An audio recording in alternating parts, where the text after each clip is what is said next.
Hey, good morning, afternoon, or evening. Whenever you are listening to this podcast, we are continuing our journey through Scripture. My name is Philip Thomas, pastor of Journey here in Elgin, and glad you've joined us today. We went through Genesis chapter 41, and now we're going to be picking up in Genesis chapter 42, and we're going to go through 44, and then we'll hit the end after that. So we're only going to hit a couple of chapters here. But one thing that I find as I go through this, there's always little things that I wish I would have said, or because there's so much, right? And but for us to get through the whole Bible, we can't we can't hit every little point. But there's I miss something. I'm like, I think that's important aspect to this story, because the story of Joseph, especially here, is a vital story for us to understand. It gives such a wonderful picture of God's interaction with us, of choosing to be faithful to God, of overcoming unfairness, of overcoming difficult circumstances. And so, at the very end of chapter 41, where we left off, if you remember, Joseph has been betrayed by his brothers, been sold into slavery. Jacob, his father, thinks that he's dead. He ends up in Potiphar's house, is rises in the ranks there, does really well. And then Potiphar's wife falsely accuses him of harassment. Then he gets thrown in prison. Then he rises in the ranks there, does really well, helps two of Pharaoh's workers by interpreting their dreams. They forget him, right? So he's in jail for another 3 years, but he continues to work and continues to be faithful to God. And now finally, he interprets Pharaoh's dream, and now he is released, and he is put in charge of handling the affairs dealing with the famine that is to come. And so he's gone through all of that, and he has two children. And in chapter 41, uh, and this is in verse 51, it says, Joseph called the name of his firstborn Manasseh, for God has made me forget all my toil and all my father's house.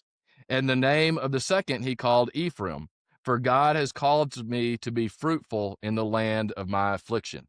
And I think that's really interesting. So, why would Joseph have named his children that? It's obviously speaking about him, right? And that first one, that God has helped him to forget all his toil and all my father's house, right? Now, it doesn't mean he's forgotten about it. It means that he has overcome, that he has moved past that, right? That all of that injustice that he suffered at the hands of his brothers, at any point, he had an excuse to give up on life, right? Like, he could have said, this is ridiculous, and he could have just given up. He could have turned his back on God. He could have quit trying. He had every reason to do that because of how unfairly he was treated. But he did not allow himself to be defined by his past. Rather, he focused on where he was and what he could do moving forward. And I think that's a vital thing for us to understand. That doesn't minimize what many people have gone through in their past. Lots of people have gone through horrific things in their past and have experienced injustice, have experienced abuse, all of those things. And that is very real and is very powerful. But that does not define who you are. God will help us to move forward and to put our focus on where we are going rather than our focus behind us. And I think that's very important for us to understand, that God does want us to do that. He doesn't want us to get stuck and to get caught in where we were, but rather look where we're going. And Joseph starts to focus on the opportunities he now has, opportunities he never would have thought or never would have dreamed about. Whenever he was with his brothers growing up, he never would have dreamed that he would be in a foreign land, and then rising to a powerful position in that land. That was never something he expected. But now he recognized, okay, this is where I am. I'm going to accept God's blessings here, and we're going to move forward. And so we see that, and I wanted to bring that up because it's just very important to this whole story of Joseph. Because he has been able to put that behind him and move forward, things continue to unfold. And so the famine hits just as Joseph had predicted. God had given them the wisdom to interpret Pharaoh's dream. The famine hits, and then there in chapter 42, it hits the people of Canaan. And Jacob and Joseph's brothers are sitting around. I love what it says. Jacob says to his sons, "Why do you look at one another? Indeed, I have heard that there is grain in Egypt. So go down there and buy some for us so that we may not die." It's funny, just the picture there is that they're all just sitting around talking about, well, what do we do? What do we do? And they're just sitting there. And Jacob's like, get off your rear end and go get something, right? And so Joseph's brothers make the travel to Egypt. They leave behind Benjamin, the youngest. You know, we see the flaws in this family. Jacob's favorite is Joseph and Benjamin because they were the sons that Rachel had, who was the wife that he had intended. And remember how all of that devolved. So Joseph and Benjamin were clearly his favorites. He's lost Joseph, so now his favoritism has gone to Benjamin. And so he doesn't want Benjamin to go because he's scared that he's going to lose Benjamin. And so Joseph's brothers, they go and they meet Joseph, and you can just imagine the scene, and it makes sense. Some people say, well, why did they not recognize Joseph? Well, they wouldn't be looking for Joseph. One. Two, it's been over 30 years by now. So look at a picture from yourself 30 years ago. You may not recognize yourself either. But also Joseph would be an Egyptian looking. He would be wearing Egyptian clothing. He would have been looking like an Egyptian. He wasn't even speaking Hebrew. He was going through an interpreter at this time, but he does recognize them, and he sees who they are. And I think it's interesting, Joseph's reaction, and put yourself in that position. He could have done anything, right? He could have just immediately had them jailed and imprisoned with no reason. He could have given them the reason and said, payback, it's time, right? Or he could have just opened his arms and given them lots of hugs and said, "Oh, it's so great to see you being reunited with my family. This is wonderful." He didn't do that. I believe that he was excited to see them. He's kind of like, wow, what is God doing here? Here all of a sudden I am reunited with my family in a sense.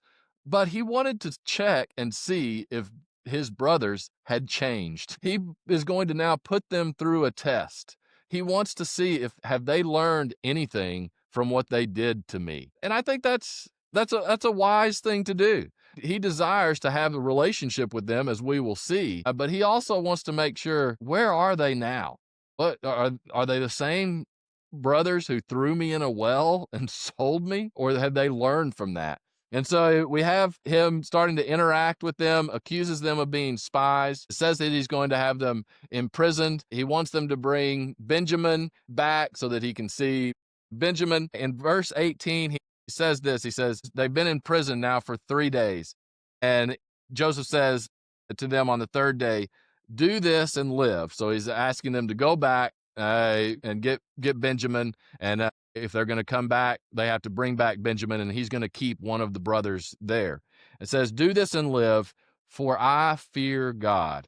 Another way to interpret that is, I am a God-fearing man. If you are honest man, let one of your brothers be confined to a prison house, but you go and carry the grain to back home. And that line is so important, and I think it's a basic principle that we need to learn from Scripture, is that we need to be God-fearing people. You need to be a God-fearing person, that you have a respect for God, but there is a healthy fear of God, knowing that God is holy, that God is the creator of all things, right? But that, yes, he does love us, and he cares for us, and he interacts in our life, but there should be a healthy respect and a fear for God. That is vital for our understanding of our place in creation, right? It is God, and then it is us. We are lower than him, and there is a response of respect and fear to that, and we need to strive to be God-fearing people, just as Joseph was.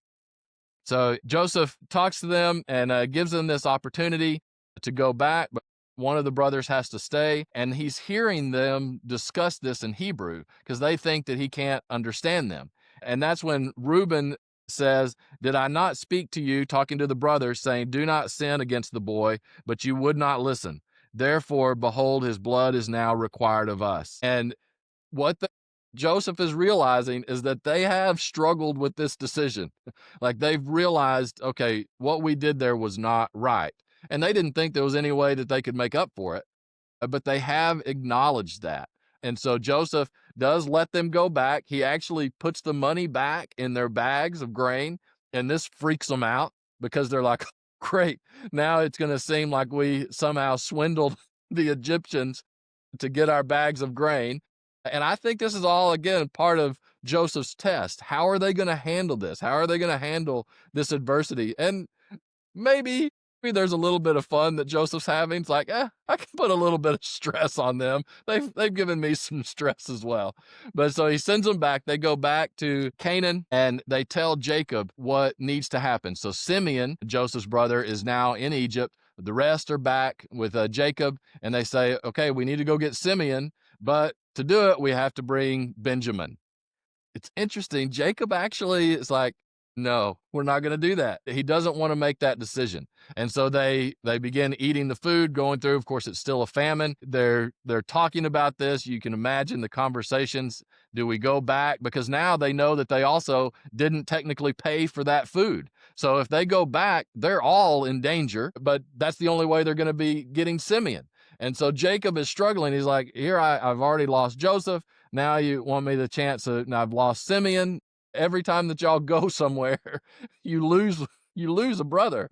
And so he's struggling. But Reuben assures him that everything's going to be okay. They finally gets to the point where they are desperate. They need food. And so they have to go back to Egypt, and they have to bring Benjamin with them. So they get back, and Joseph welcomes them in and invites them to come to a feast. And what's interesting is they immediately have a guilty conscience. They start worrying, is he setting us up? Is he going to have us all killed? They are really struggling with this. And they have this guilty conscience that you see there in chapter 40 to 16 and 17. They're wondering, why is he asking us to come to this meal? What's going to happen? But they get there. They have this wonderful meal together. It's interesting in verse 26 that they are all there. His brothers, what do whenever he enters in?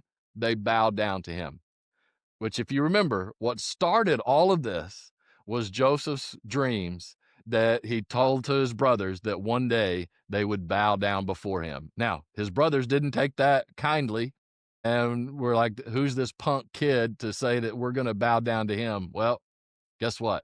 They're now bowing down before Joseph.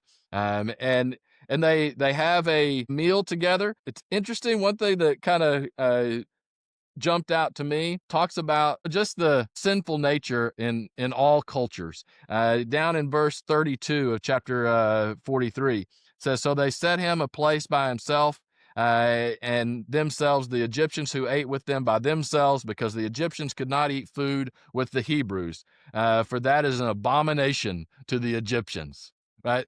They were not going to associate with another culture. They were not going to associate with another people group. They could not even break bread with them together. That sinfulness of racism, of superiority, of racial supremacy, that is something that has been going on for a long time, because it is a sin problem. It's a human nature problem. And the Egyptians revealed that. And it's a little bit of foreshadowing as to what's going to be coming in the years to come as well. And so we get there. They have this meal. Joseph really kind of shows his favoritism to his brother Benjamin, which, makes sense as his only full brother. It's also the only brother that wasn't there to sell him over into to slavery. And so they have a kind of a back and forth. It's interesting what one of the things Joseph does is he gives them all their grain, but then he puts a cup in Benjamin's sack, and has the people accuse Benjamin of stealing the cup. And again, I think he's kind of wanting to see how these brothers are going to handle this. And the brothers are just distraught and will do anything to protect Benjamin. And this starts changing Joseph's perspective of his brothers, that he's starting to recognize, okay, they have learned something. And then Judah, you see interceding for Benjamin and just goes all out saying, listen, you cannot take Benjamin. We have promised our father that he would be safe, and just goes on and offers himself up and is in a selfless act saying, take me, do anything else that you have to, but do not take Benjamin. And that brings us to the end of chapter 44. I want us to stop there. Next will be chapter 45 through the end of Genesis. So we're going to wrap up the story of Joseph and go all the way through Joseph's death at the end of Genesis. So encourage you to read chapters 45 through 51 of Genesis. All right, we'll see you then.